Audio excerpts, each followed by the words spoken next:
ਆਦਾਬ ਤੇ ਸਤਿ ਸ਼੍ਰੀ ਅਕਾਲ। ਤੁਸੀਂ ਜੁੜੇ ਹੋਏ ਹੋ ਪੰਜਾਬੀ ਰੇਡੀਓ USA ਦੇ ਨਾਲ। ਪੰਜਾਬੀ ਰੇਡੀਓ USA ਦੇ ਨੈਸ਼ਨਲ ਅਤੇ ਇੰਟਰਨੈਸ਼ਨਲ ਰੇਡੀਓ ਨੈਟਵਰਕ ਦੇ ਨਾਲ ਸਾਡੇ ਸਭ ਡਿਜੀਟਲ ਪਲੇਟਫਾਰਮਸ ਜਿਨ੍ਹਾਂ 'ਚ ਫੇਸਬੁੱਕ, YouTube, Instagram ਅਤੇ TikTok ਤੇ ਸਭ ਵੇਖਣ ਅਤੇ ਸੁਣਨ ਵਾਲਿਆਂ ਨੂੰ ਅਪਡੇਟ ਪਾਕਿਸਤਾਨ 'ਚ ਜੀ ਆਇਆਂ ਨੂੰ ਆਖਦੇ ਹਾਂ। ਮੈਂ ਹਾਂ ਆਪ ਸਭ ਦੇ ਨਾਲ ਮੌਜੂਦ ਪਰਵੀਨ ਮਸੂਦ ਤੇ ਮੇਰੇ ਨਾਲ ਸਾਥ ਦੇਣ ਲਈ ਮੌਜੂਦ ਨੇ ਮਸੂਦ ਮੱਲੀ ਜੀ। ਮਸੂਦ ਜੀ ਜੀ ਆਇਆਂ ਜੀ। ਬਹੁਤ ਧੰਨਵਾਦ ਪਰਵੀਨ ਜੀ ਤੁਹਾਡਾ। ਮੇਰੇ ਵੱਲੋਂ ਵੀ ਸਭ ਦਰਸ਼ਕਾਂ ਨੂੰ, ਸਭ ਸਰੋਤਿਆਂ ਨੂੰ ਅੱਜ ਦੇ ਅਪਡੇਟ ਪਾਕਿਸਤਾਨ 'ਚ ਜੀ ਆਇਆਂ ਨੂੰ ਦੋਵੇਂ ਹੱਥ ਜੋੜ ਕੇ ਸਲਾਮ ਆਦਾਬ ਸਤਿ ਸ੍ਰੀ ਅਕਾਲ। ਸਵਾਗਤ ਹੈ ਆਪ ਸਭ ਦਾ। 19 ਫਰਵਰੀ 2026 ਦਾ ਦਿਨ ਅਮਰੀਕਾ 'ਚ ਡੁੱਬ ਚੁੱਕਿਆ ਔਰ ਪਾਕਿਸਤਾਨ 'ਚ 20 ਫਰਵਰੀ ਸਾਲ 2026 ਦਾ ਦਿਨ ਚੜ ਚੁੱਕਿਆ ਹੈ। ਅੱਜ ਦੇ ਅਪਡੇਟ ਪਾਕਿਸਤਾਨ 'ਚ ਆਪ ਸਭ ਦਾ ਸਵਾਗਤ ਹੈ। ਪਾਕਿਸਤਾਨ ਦੇ ਨਾਲ ਜੁੜੀਆਂ ਵੱਡੀਆਂ ਖਬਰਾਂ ਦਾ ਇਹ ਬੁਲੇਟਿਨ ਮੰਡੇ ਟੂ ਫਰਾਈਡੇ ਹਫ਼ਤੇ 'ਚ 5 ਦਿਨ ਅਸੀਂ ਤੁਹਾਡੇ ਲਈ ਲੈ ਕੇ ਆਉਂਦੇ ਆ ਤੇ ਜੇ ਇਹਨਾਂ ਖਬਰਾਂ ਨੂੰ ਸਪਾਂਸਰ ਕਰਨਾ ਹੋਏ ਤੇ ਉਹਦੇ ਲਈ ਸਾਡਾ ਟੈਲੀਫੋਨ ਨੰਬਰ ਹੈ ਜੀ 408 272 5200 4082725200। ਵਧਨੇ ਖਬਰਾਂ ਲੈ ਗਾਜ਼ਾ ਪੀਸ ਬੋਰਡ ਲਈ ਪ੍ਰਾਈਮ ਮਿਨਿਸਟਰ ਸ਼ਹਿਬਾਜ਼ ਸ਼ਰੀਫ ਅਮਰੀਕੀ ਫੇਰੇ ਤੇ ਨੇ। ਟਰੰਪ ਜੀ ਨੇ ਤਾਰੀਫਾਂ ਦੇ ਪੁੱਲ ਬੰਨ ਦਿੱਤੇ ਨੇ। ਦੂਜੇ ਪਾਸੇ ਪਾਕਿਸਤਾਨੀ ਫਾਰਨ ਆਫਿਸ ਦਾ ਵੀ ਬਿਆਨ ਸਾਹਮਣੇ ਆਇਆ। ਕੀ ਜਾਣਕਾਰੀ ਹੈ ਜੀ। ਹਜੇ ਤੇ ਬੱਲੇ ਬੱਲੇ ਹੋਈ ਹੈ। ਟਰੰਪ ਹੋਣਾ ਨੇ ਪਹਿਲਾਂ ਕਿਹਾ ਮੈਂ ਇੱਥੋਂ ਸ਼ੁਰੂ ਕਰਨਾ ਹੈ। ਜਿਹੜੀ ਉਹਨਾਂ ਤਾਰੀਫ ਕਰ ਦਿੱਤੀ ਸ਼ਹਿਬਾਜ਼ ਸ਼ਰੀਫ ਹੋਣਾ ਦੀ ਪਾਕਿਸਤਾਨੀ ਫੌਜ ਮੁਖੀ ਦੀ, ਉਹ ਵੱਖਰੀ ਗੱਲ ਹੈ ਕਿ ਪਾਕਿਸਤਾਨ 'ਚ ਲੋਕ ਇਹਨਾਂ ਨੂੰ ਕਿੰਨਾ ਲਫ਼ਜ਼ਾਂ 'ਚ ਯਾਦ ਕਰਦੇ ਆ, ਪਰ ਉਹਨਾਂ ਨੇ ਇਹਨਾਂ ਦੀ ਬੱਲੇ ਬੱਲੇ ਕੀਤੀ ਤੇ ਤਾਂ ਕਿਹਾ ਕਿ ਮੈਨੂੰ ਤੁਹਾਡੇ ਦੋਵਾਂ ਦੇ ਨਾਲ ਪਿਆਰ ਜਿਹਾ ਹੋਣ ਡਿਆ ਪਿਆ, ਮੈਨੂੰ ਤੁਹਾਡੇ ਨਾਲ ਲਵ ਹੋਣ ਡਿਆ, ਆਈ ਫੀਲ ਇਨ ਲਵ। ਇਹ ਟਰੰਪ ਹੋਣਾ ਦੇ ਅਲਫਾਜ਼ ਨੇ ਇਹ ਗਾਜ਼ਾ ਪੀਸ ਬੋਰਡ ਦਾ ਜਿਹੜਾ ਇਕੱਠ ਆ ਉਸ ਮੌਕੇ। ਔਰ ਉਸ ਤੋਂ ਬਾਅਦ ਫਿਰ ਬੜਾ ਸਿਰ ਜੋੜ ਕੇ ਸ਼ਹਿਬਾਜ਼ ਸ਼ਰੀਫ ਹੋਣਾ ਦੀ ਜਿਹੜੇ ਟਰੰਪ ਹੋਣੇ ਨੇ ਅਮਰੀਕਨ ਪ੍ਰੈਜ਼ੀਡੈਂਟ, ਉਹਨਾਂ ਦੀ ਗੱਲਬਾਤ ਹੈ ਜਿਹੜੀ ਉਹ ਚੱਲਦੀ ਰਹੀ। ਇੱਥੇ ਉਹਨਾਂ ਨੇ ਆਖਿਆ ਕਿ ਜੀ ਦੇਖੋ ਮੈਂ ਇੰਡੀਆ ਦੇ ਕਿੱਡੇ ਸੋਹਣੇ 11 ਜਹਾਜ਼ ਪਹਿਲਾਂ 6-7 ਚੱਲ ਰਹੇ ਸੀ ਨਾ, ਅੱਜ 11 ਹੋ ਗਏ ਜੀ। ਇਹ ਟਰੰਪ ਸਾਹਿਬ ਨੇ ਆਖਿਆ ਕਿ 11 ਰਫੇਲ ਨੇ ਜਿਹੜੇ ਉਹਨਾਂ ਦੇ ਮਾਰ ਕੇ ਤੇ ਸੁੱਟ ਦਿੱਤੇ। ਪਾਕਿਸਤਾਨ ਨੇ ਬਹੁਤ ਵੱਡੀ ਜੰਗ ਸੀ ਜਿਹੜੀ ਮੈਂ ਜੰਗਾਂ ਰੁਕਵਾਈਆਂ ਫਿਰ ਜੋ ਕਹਿੰਦੇ ਨੇ ਉਹਦੇ ਤੇ ਫਿਰ ਸ਼ਹਿਬਾਜ਼ ਸ਼ਰੀਫ ਹੋਣੇ ਜਦੋਂ ਆਏ ਉਹਨਾਂ ਨੇ ਵੀ ਫਿਰ ਅਮਰੀਕਾ ਦਾ ਜਿਹੜਾ ਇਹ ਤਾਰੀਫ ਕੀਤੀ। ਨਾਲ ਉਹਨਾਂ ਆਖਿਆ ਕਿ ਦੱਖਣੀ ਏਸ਼ੀਆ ਨੂੰ ਜੰਗ ਦੇ ਵੱਡੇ ਭਾਂਬੜ ਤੋਂ ਟਰੰਪ ਹੋਣੇ ਨੇ ਜਿਹੜੇ ਉਹਨਾਂ ਨੇ ਬਚਾਇਆ ਆ। ਗਾਜ਼ਾ ਦੇ ਵਿੱਚ ਅਮਨ ਦੇ ਵਾਸਤੇ ਪਾਕਿਸਤਾਨ ਆਪਣਾ ਕਿਰਦਾਰ ਨਿਭਾਉਣ ਲਈ ਗਾਂ ਆਇਆ ਆ ਬਕਾਇਦਾ। ਫਿਰ ਇਸ ਤੋਂ ਬਾਅਦ ਤੁਰਕੀਆ ਨੇ, ਮਿਸਰ ਨੇ ਗਾਜ਼ਾ ਵਾਸਤੇ ਜਿਹੜੇ ਉਹ ਵੱਡੇ ਐਲਾਨ ਨੇ ਜਿਹੜੇ ਉਹ ਵੀ ਕੀਤੇ ਨੇ। ਹਜੇ ਤੇ ਜਿਹਨੂੰ ਕਹਿੰਦੇ ਨੇ ਕਿ ਗਾਜ਼ਾ ਦੇ ਇਸ ਮਾਮਲੇ ਦੇ ਉੱਤੇ ਜੋ ਵੀ ਪਾਕਿਸਤਾਨੀ ਸਰਕਾਰ ਕਰਨ ਰਹੀ ਹੈ, ਪਾਕਿਸਤਾਨ 'ਚ ਇਹਦੇ ਬਾਰੇ ਸਖਤ ਚਿੰਤਾ ਹੈ ਕਿਉਂਕਿ ਪਾਕਿਸਤਾਨ ਦੀ ਪਾਰਲੀਮੈਂਟ ਨੂੰ ਭਰੋਸੇ 'ਚ ਲਿਆ ਹੀ ਨਹੀਂ ਗਿਆ। ਬਗੈਰ ਭਰੋਸੇ 'ਚ ਲਿਆ ਇਹ ਸਾਰੇ ਕੰਮ ਨੇ ਜਿਹੜੇ ਕੀਤੇ ਜਾ ਰਹੇ। ਨਾ ਕਬੀਨਾ ਦਾ ਇਕੱਠ ਹੋਇਆ, ਨਾ ਉਹਨਾਂ ਨੂੰ ਮਨਜ਼ੂਰੀ ਹੋਈ।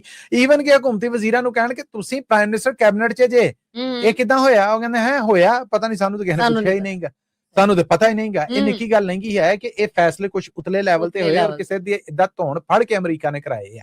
ਅੱਛਾ, ਇਹਦੇ ਨਾਲ ਹੁਣ ਪਾਕਿਸਤਾਨ 'ਚ ਧਾਰਮਿਕ ਜਿਹੜੇ ਲੋਕ ਨੇ ਉਹਨਾਂ ਨੂੰ ਦੋ ਟੋਕ ਪਹਿਲਾਂ ਆਖਿਆ ਕਿ ਫੌਜ ਨਹੀਂ ਉੱਥੇ ਭੇਜਣੀ।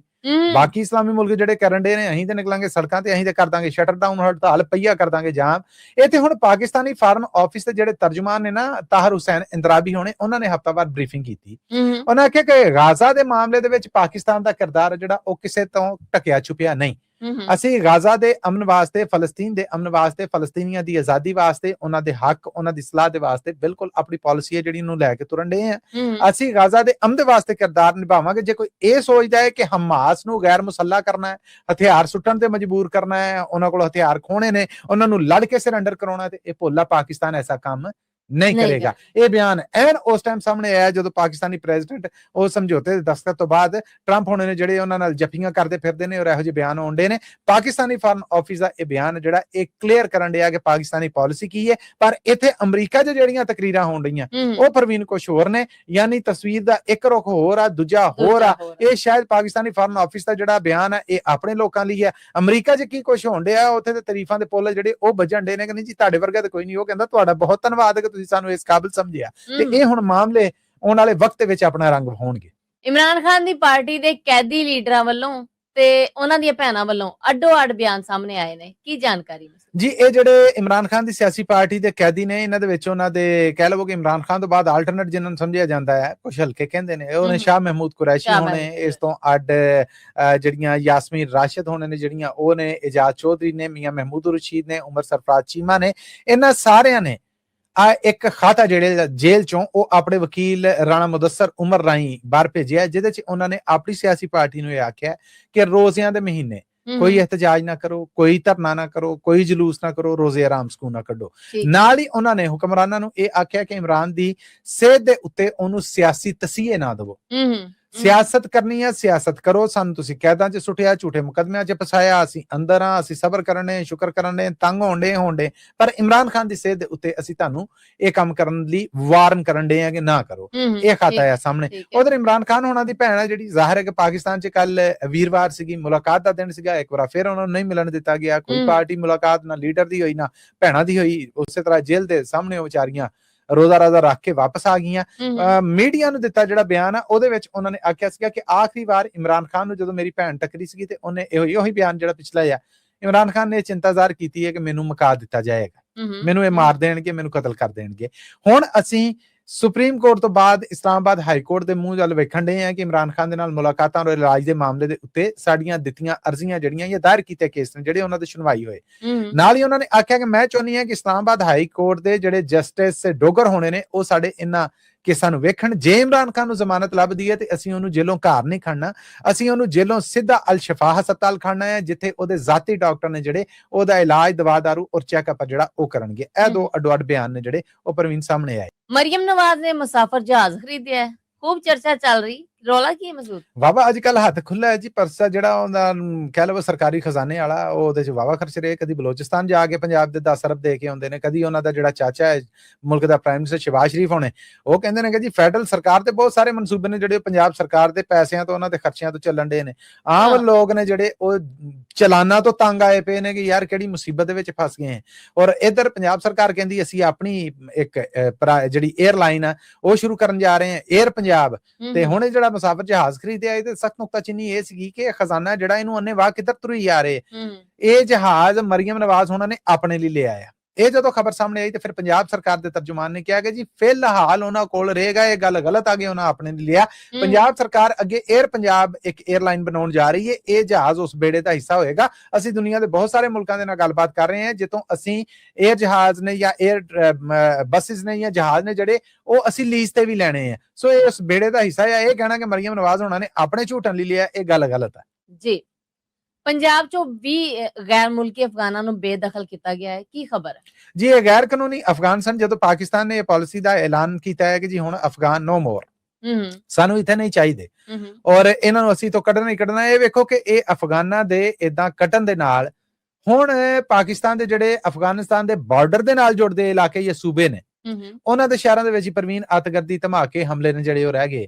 ਅਦਰਵਾਈਜ਼ ਕੋਈ ਪਤਾ ਨਹੀਂ ਲੱਗਦਾ ਕਿ ਪੰਜਾਬ 'ਚ, ਲਾਹੌਰ 'ਚ, ਫੈਸਲਾਬਾਦ 'ਚ ਕਿੱਥੇ ਕਿੱਥੇ ਕੀ ਅਤਗਰਦੀਆਂ ਚੱਲਣ ਡੀਆਂ ਸੀ। ਉਹ ਇਹਨਾਂ ਅਫਗਾਨ ਮਹਾਜਰ ਕੈਂਪਾਂ 'ਚੋਂ ਸਨ। ਪਾਕਿਸਤਾਨੀ ਸਰਕਾਰ ਠੀਕ ਪਹੁੰਚੀ। ਹੁਣ ਇਹ ਰਾਊਟਰ ਨਿਊਜ਼ ਏਜੰਸੀ ਹੈ ਜਿਹੜੀ, ਉਹਨੇ ਦਾਅਵਾ ਕੀਤਾ ਕਿ ਗੈਰ ਕਾਨੂੰਨੀ ਤਰੀਕੇ ਦੇ ਨਾਲ ਪਾਕਿਸਤਾਨ 'ਚ ਰਹਿੰਦੇ ਅਫਗਾਨ ਸ਼ਹਿਰੀ ਨੇ ਜਿਹੜੇ ਉਹਨਾਂ ਨੂੰ ਸਰਹੱਦ ਪਾਰ ਕਰਾ ਦਿੱਤੀ ਗਈ ਹੈ। ਗ੍ਰਿਫਤਾਰੀ ਤੋਂ ਬਾਅਦ ਇਹ ਕੰਮ ਜਿਹੜਾ ਹੋਇਆ ਹੈ। ਪਿਛਲੇ 1 ਸਾਲ ਤੋਂ ਲੱਖਾਂ ਅਫਗਾਨੀ ਨੇ ਜਿਹੜੇ ਉਹਨਾਂ ਨੂੰ ਪਾਕਿਸਤਾਨ ਤੋਂ ਕੱਢਿਆ ਗਿਆ ਹੈ। ਔਰ ਨਾਲ ਹੀ ਉਹਨਾਂ ਨੇ ਆਖਿਆ ਕਿ ਜਿਹੜੇ ਯੂਨਾਈਟਿਡ ਨੇਸ਼ਨ ਦੇ ਕਮਿਸ਼ਨਰ ਨੇ ਮਹਾਜਰਾਂ ਦੇ, ਉਹਨਾਂ ਨੇ ਇੱਕ ਬਿਆਨ ਦੇ ਵਿੱਚ ਆਖਿਆ ਕਿ ਗੈਰ ਕਾਨੂੰਨੀ ਰਜਿਸਟਰਡ ਅਫਗਾਨ ਸ਼ਹਿਰੀਆਂ ਨੂੰ ਪਾਕਿਸਤਾਨ ਦੇ ਵਿੱਚ ਗ੍ਰਿਫਤਾਰੀਆਂ, ਬੇਦਖਲੀ ਦੀਆਂ ਇਤਲਾਹਾਂ ਆਉਣ ਡਈਆਂ ਹੈ। ਪਰ ਅਸੀਂ ਖਬਰਦਾਰ ਕਰਨਾ ਚਾਹੁੰਦੇ ਹਾਂ ਪਾਕਿਸਤਾਨ ਨੂੰ ਕਿ ਇਹੋ ਜਿਹੇ ਹਾਲਾਤਾਂ ਦੇ ਵਿੱਚ ਜਦੋਂ ਇਹਨਾਂ ਲੋਕਾਂ ਨੂੰ ਡੀਪੋਰਟ ਕਰੇ ਤੇ ਉਹ ਇੰਟਰਨੈਸ਼ਨਲ ਕਾਨੂੰਨ, ਕਾਇਦੇ, ਦਸਤੂਰ, ਅਸੂਲ ਜਿਨ੍ਹਾਂ ਨੂੰ ਮੰਨਣ ਦਾ ਉਹ ਪਾਬੰਦ ਆ ਉਹਨਾਂ ਨੂੰ ਵੀ ਪੂਰੀਆਂ ਕਰੇ। ਪਾਕਿਸਤਾਨ ਇਹ ਕਹਿੰਦਾ ਆ ਕਿ ਅਫਗਾਨਾਂ ਦੇ ਰਹਿਣ ਦੀ ਸ਼ਰਤ ਦੇ ਉੱਤੇ ਆਪਣਾ ਅਮਨ ਜਿਹੜਾ ਉਹ ਅਸੀਂ ਤਬਾਹ ਨਹੀਂ ਕਰਨਾ, ਇਹ ਸਾਨੂੰ ਹੋਰ ਨਹੀਂ ਪੁੱਗਦੇ। ਸੋ ਇਹ ਮਾਮਲੇ ਚੱਲਣ ਦੇ ਨੇ।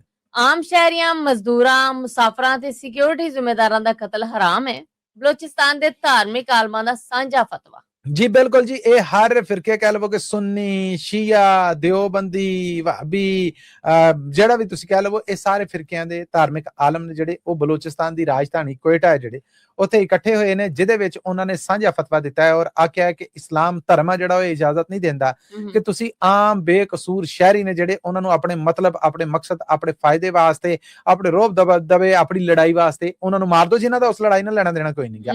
ਇਹਦੇ 'ਚ ਆਮ ਸ਼ਹਿਰੀ ਨੇ, ਇੱਥੇ ਮਜ਼ਦੂਰ ਨੇ। ਹੁਣ ਮਜ਼ਦੂਰ ਦੇ ਵਿੱਚ ਵੇਖੋ ਨਾ ਕਿ ਇਹ ਨਹੀਂ ਕਿ ਮਜ਼ਦੂਰ 'ਚ ਥੋੜਾ ਜਿਹਾ ਕਰ ਲੋ ਕਿ ਦੂਸਰੇ ਸੂਬਿਆਂ ਤੋਂ ਆਇਆ। ਇਹ ਨੰਬਰ 2 ਪੰਜਾਬੀ ਜਦੋਂ ਤੱਕ ਮਰਦੇ ਰਹੇ ਕੋਈ ਫਤਵਾ ਨਹੀਂ ਆਇਆ, ਉਦੋਂ ਕੋਈ ਫਤਵਾ ਨਹੀਂ ਆਇਆ। ਇਹ ਹੁਣ ਕਿਉਂ ਆਇਆ? ਹੁਣ ਇਹ ਪਿੱਛੇ ਜੇ ਸਿੰਧ ਦੇ ਮਜ਼ਦੂਰ ਨੇ ਜਿਹੜੇ ਉਹ ਕਤਲ ਹੋਏ ਨੇ। ਹੁਣ ਸਿੰਧ ਦੇ ਵਿੱਚ ਸਿੰਧੀ ਨੇ ਜਿਹੜੇ ਉਹ ਪੰਜਾਬੀਆਂ ਦੇ ਮੁਕਾਬਲੇ ਦੇ ਵਿੱਚ ਮੈਂ ਕਹਿਣ ਡਿਆ ਕਿ ਉਹਨਾਂ ਦਾ ਸੋਚ ਦਾ ਲੈਵਲ ਕੁਝ ਹੋਰ ਆ। ਪੰਜਾਬੀ ਤੇ ਦਿਲ ਦੇ ਹੀ ਬੜੇ ਖੁੱਲੇ ਨੇ। ਸਿੰਧ 'ਚ ਹੁਣ ਸੁਣਿਆ ਹੈ ਕਿ ਕੁਝ ਹੋਟਲਾਂ ਦੇ ਬਾਈਕਾਟ ਦੀਆਂ ਸੋਸ਼ਲ ਮੀਡੀਆ ਤੇ ਪੋਸਟਾਂ ਚੱਲ ਰਹੀਆਂ ਕਿ ਆ ਸਿੰਧ 'ਚ ਰਹੇ ਨੇ, ਖਾ ਇੱਥੋਂ ਰਹੇ ਨੇ ਔਰ ਸਿੰਧ ਦੇ ਮਜ਼ਦੂਰ ਜਿਹੜੇ ਉੱਥੇ ਗਏ ਨੇ ਉਹਨਾਂ ਨੂੰ ਕਤਲ ਕਰ ਰਹੇ ਨੇ। ਹੁਣ ਸਿੰਧ 'ਚ ਇਹ ਬਲੋਚਾਂ ਦੇ ਬਾਰੇ ਇੱਕ ਨਫ਼ਰਤ ਵਧੀ ਹੈ ਤੇ ਧਾਰਮਿਕ ਆਲਮ ਇਕੱਠੇ ਹੋ ਕੇ ਇੱਕ ਫਤਵਾ ਦੇ ਰਹੇ ਨੇ ਕਿ ਦੇਖੋ ਜੀ ਨਾ ਮਜ਼ਦੂਰਾਂ ਨੂੰ ਕਤਲ ਕਰਨਾ ਠੀਕ ਹੈ, ਨਾ ਸ਼ਹਿਰੀਆਂ ਨੂੰ ਕਤਲ ਕਰਨਾ ਠੀਕ ਹੈ, ਨਾ ਮੁਸਾਫਰਾਂ ਨੂੰ ਕਤਲ ਕਰਨਾ ਠੀਕ ਹੈ, ਨਾ ਸਿਕਿਉਰਿਟੀ ਫੋਰਸਿਸ ਨੂੰ ਕਤਲ ਕਰਨਾ ਠੀਕ ਹੈ, ਧਰਮ ਦੀ ਇਜਾਜ਼ਤ ਨਹੀਂ ਦਿੰਦਾ। ਪਹਿਲਾਂ ਤੁਹਾਡਾ ਫਤਵਾ ਕਿੱਥੇ ਸੁੱਤਾ ਸੀ? ਜਦੋਂ ਪੰਜਾਬ ਤੋਂ ਰੋਜ਼ੀ ਕਮਾਉਣ ਗਿਆ ਉਹਨਾਂ ਪਹਾੜਾਂ 'ਚ ਮਾਵਾਂ ਦੇ ਪੁੱਤਰ ਖੋਲੇ, ਬੱਚਿਆਂ ਦੇ ਪਿਓ ਖੋਲੇ, ਘਰ ਵਾਲੀਆਂ ਦੇ ਨੇ ਜਿਹੜੇ ਉਹ ਸਿਰ ਦੇ ਤਾਜ ਖੋਲੇ, ਔਰ ਅੱਜ ਉਹਨਾਂ ਦਾ ਵਾਲੀ ਵਾਰਸ ਕੋਈ ਨਹੀਂ। ਪੰਜਾਬ ਸਰਕਾਰ ਵੱਲੋਂ ਕੋਈ ਕਿਸੇ ਦੀ ਮਦਦ ਨਹੀਂ ਕੀਤੀ ਗਈ। ਫਤਵਾ ਹੋਣਾ ਚੰਗੀ ਗੱਲ ਆ, ਮੈਂ ਹਮਾਇਤ ਕਰਨਾ ਆ ਕਿ ਇਹ ਤਾਂ ਕਮ ਸੇ ਕਮ ਕਹਿਤਾ ਕਿ ਧਰਮ ਇਹ ਸ਼ੈ ਦੀ ਇਜਾਜ਼ਤ ਨਹੀਂ ਦਿੰਦਾ, ਪਰ ਧਰਮ ਇਹ ਸ਼ੈ ਦੀ ਇਜਾਜ਼ਤ ਨਹੀਂ ਦਿੰਦਾ। ਇਹ ਐਲਾਨ ਬਹੁਤ ਪਹਿਲਾਂ ਹੋਣਾ ਚਾਹੀਦਾ ਸੀਗਾ ਜਦੋਂ ਨਫ਼ਰਤ ਦੀ ਅੱਗ ਭਾਂਬੜ ਬਲੀ ਪਈ ਸੀਗੀ ਔਰ ਉਹਦੇ ਸਿਰਫ ਪੰਜਾਬੀ ਸੜਨ ਦੇ ਸਨ। ਬਿਲਕੁਲ ਮਸੂਦ, ਜਿਨ੍ਹਾਂ ਨੂੰ ਬੱਸਾਂ ਦੇ ਵਿੱਚ ਲਾਇਆ ਓਬਵੀਅਸਲੀ ਉਹ ਮੁਸਾਫਰ ਹੀ ਸਨ, ਮਜ਼ਦੂਰੀ ਕਰਨਗੇ, ਮਜ਼ਦੂਰ ਹੀ ਸਨ, ਮੁਸਾਫਰ ਵੀ ਸਨ, ਮਜ਼ਦੂਰ ਵੀ ਔਰ ਆਮ ਸ਼ਹਿਰੀ ਸਨ। ਬਲੋਚਿਸਤਾਨ ਦੇ ਮਸਲਿਆਂ ਦੇ ਨਾਲ ਉਹਨਾਂ ਪੰਜਾਬੀਆਂ ਦਾ ਲੈਣਾ ਦੇਣਾ ਕੀ ਸੀਗਾ ਗਰੀਬਾਂ ਦਾ? ਪੰਜਾਬੀ ਸਨ, ਠੀਕ ਹੈ ਨਾ। 3 ਛਾਵਾਂ ਟੁੱਕਦੀਆਂ ਸਨ ਉਹਨਾਂ ਤੇ। ਐਪਲ ਕੰਪਨੀ ਪਾਕਿਸਤਾਨ 'ਚ ਪਲਾਂਟ ਲਾਉਣ ਜਾ ਰਹੀ ਹੈ, ਕਾਰੋਬਾਰ ਸ਼ੁਰੂ ਕਰਨ ਜਾ ਰਹੀ ਹੈ ਜਨਾਬ। ਇਹ ਗੱਲ ਝੂਠ ਹੈ ਜਾਂ ਸੱਚ ਹੈ? ਜੀ ਖਬਰ ਸੱਚ ਹੈ ਪਰ ਨਾਲ ਅੱਧੀ ਅਫਵਾਹ ਆ। ਅੱਛਾ, ਖਬਰ ਇਹ ਹੈ ਕਿ ਪਾਕਿਸਤਾਨ ਦੀ ਜਿਹੜੀ ਫੈਡਰਲ ਸਰਕਾਰ ਆ ਉਹਨੇ mobile and electronics device manufacturing policy 2026 ਤੋਂ 2033 ਤੱਕ ਦਾ ਐਲਾਨ ਕਰਤਾ ਹੈ।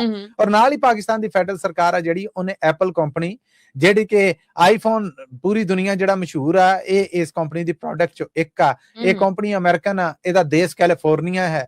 ਔਰ ਇਸ ਕੰਪਨੀ ਨੂੰ ਪਾਕਿਸਤਾਨ ਦੀ ਫੈਡਰਲ ਸਰਕਾਰ ਨੇ ਸੱਦਾ ਦਿੱਤਾ ਹੈ ਕਿ ਜੀ ਆਓ ਕੋਈ ਸਾਡੇ ਵੱਲ ਵੀ ਵੇਖੋ, ਕੋਈ ਇੱਧਰ ਵੇਖੋ, ਕਿਉਂ ਦੂਰ ਦੂਰ ਰਹਿੰਦੇ ਹੋ ਹਜ਼ੂਰ ਸਾਡੇ ਕੋਲੋਂ, ਕੋਈ ਦੱਸ ਦਿਓ ਹੋਇਆ ਕੀ ਕਸੂਰ ਸਾਡੇ ਕੋਲੋਂ। ਇਹ ਉਹ ਮਾਮਲੇ ਬਣੇ ਨੇ ਔਰ ਉਹਨਾਂ ਨੇ ਕਿਹਾ ਕਿ ਜੀ ਤੁਸੀਂ ਜੇ ਪਾਕਿਸਤਾਨ 'ਚ ਨਾ ਮੈਨੂਫੈਕਚਰਿੰਗ ਪਲਾਂਟ ਲਾਓ।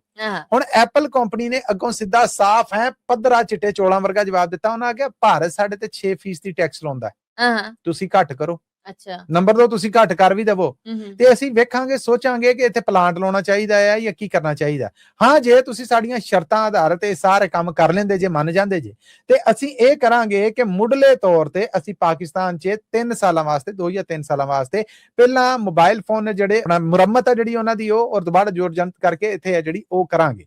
ਉਸ ਤੋਂ ਬਾਅਦ ਅਸੀਂ ਸੋਚਾਂਗੇ ਕਿ ਪਾਕਿਸਤਾਨੀ ਮਾਰਕੀਟ 'ਚ ਪੋਟੈਂਸ਼ੀਅਲ ਕਿੰਨਾ ਆ, ਲੋਕ ਆਈਫੋਨ ਨਾਲ ਲਾਉਂਦੇ ਕਿੰਨੇ ਆ, ਉਹ ਇੱਥੇ ਸਾਡੇ ਗਾਹਕ ਕਿੰਨੇ ਕਿੰਨੇ ਆਇਆ, ਇੱਥੇ ਪਲਾਂਟ ਲਾਉਣਾ ਫਾਇਦਾਮੰਦ ਹੈ ਵੀ ਜਾਂ ਨਹੀਂ, ਫਿਰ ਅਸੀਂ ਇਹ ਸੋਚਾਂਗੇ। ਸੋ ਇਹ ਗੱਲਾਂ ਬਾਤਾਂ ਚੱਲ ਰਹੀਆਂ, ਅਜੇ ਸਿਰੇ ਚੜੀਆਂ ਨਹੀਂ। ਪਰ ਆਮ ਪਾਕਿਸਤਾਨੀ ਜਿਹਦੇ ਕੋਲ ਭਾਵੇਂ ਉਹ ਜਿਹਨੂੰ ਕਹਿੰਦੇ ਨੇ ਕਿ ਬਟਨਾਂ ਵਾਲਾ ਮੋਬਾਈਲ ਆ, ਉਹਨੂੰ ਦੇ ਹੈ ਐਪਲ ਫੋਨ ਆਉਣ ਲੱਗੀ ਇੱਥੇ ਤੇ ਫਿਰ ਇਹਦਾ ਮਤਲਬ ਕਿ ਆਈਫੋਨ ਮੁਫਤ ਲੱਭਣਗੇ। ਸੋ ਆਮ ਬੰਦੇ ਦੀ ਸੋਚ ਹੈ ਜਿਹੜੀ ਉਹਦੇ 'ਚ ਤੇ ਇੱਕ ਖੁਸ਼ੀ ਔਰ ਚਾਹ ਹੈ, ਪਰ ਹਜੇ ਹਕੂਮਤੀ ਪੱਧਰ ਤੇ ਔਰ ਐਪਲ ਫੋਨ ਦੀ ਐਪਲ ਕੰਪਨੀ ਹੈ ਜਿਹੜੀ ਉਹਦੇ ਵਿਚਕਾਰ ਗੱਲਬਾਤ ਹੈ ਜਿਹੜੀ ਉਹ ਵੀ ਬੜੀ ਮੁੱਢਲੀ ਸਟੇਜ ਤੇ ਆ। ਅੱਗੇ ਵੇਖੋ ਇਹ ਸਿਰੇ ਵੀ ਚੜਦੀ ਹੈ ਕਿ ਨਹੀਂ ਚੜਦੀ, ਪਰ ਉਹ ਜਿਹਨੂੰ ਕਹਿੰਦੇ ਨੇ ਕਿ ਲਾਲਾ ਲਾਲਾ ਜਦੋਂ ਹੋ ਜਾਵੇ ਤੇ ਫਿਰ ਉਹ ਖਬਰ ਨਿੱਕੀ ਹੈ ਪਰ ਅਫਵਾਹਾਂ ਵੱਡੀਆਂ ਨੇ, ਅਸਮਾਨੀ ਟਾਕੀ ਲੱਗੀ ਜੀ।